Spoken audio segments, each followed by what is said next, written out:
The overridden onCreate method is going to initialize the SlideshowPlayer activity. We specify the view for the activity.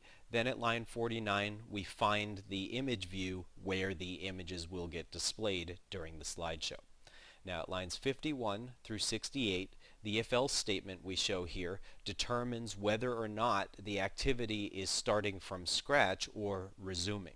If the activity is starting from scratch, then the argument saved instance state will be null, in which case we will get the name of the slideshow that's going to be played, and we get that from the intent extra of the launching activity.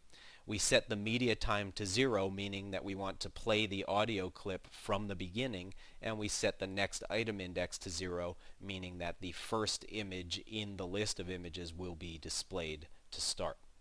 Otherwise, if we're resuming the activity, we use the saved instance state bundle to get the media time, which is where the media was at the time that we stopped playing the slideshow so that some other activity could be brought to the foreground. We save we get rather the image index that was currently displayed and the name of the slideshow that was playing. Then down at line 71, we get the slideshow info object for the specified slideshow.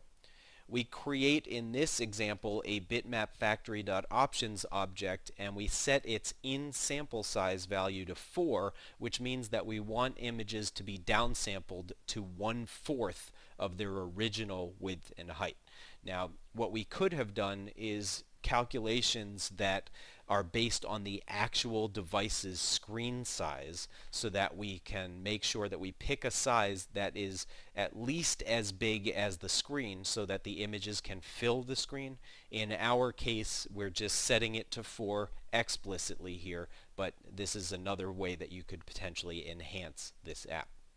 And then the last thing that we're doing here is at line 78 through 94, we check to make sure that there is music associated with the slideshow, and if so, we set up the media player for that music by creating a new media player, setting its data source using the context, which is the activity in which we're playing the media, and the location of the music as a URI.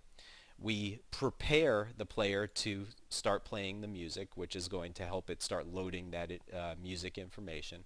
We set looping to true so that if the audio clip is shorter than the playback of the images, it will start over from the beginning.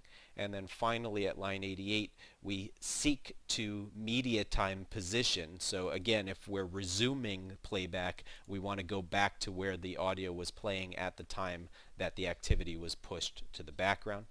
And then the last thing we do is create a handler object that we'll be using, as you'll see, to display the next image in the sequence repeatedly.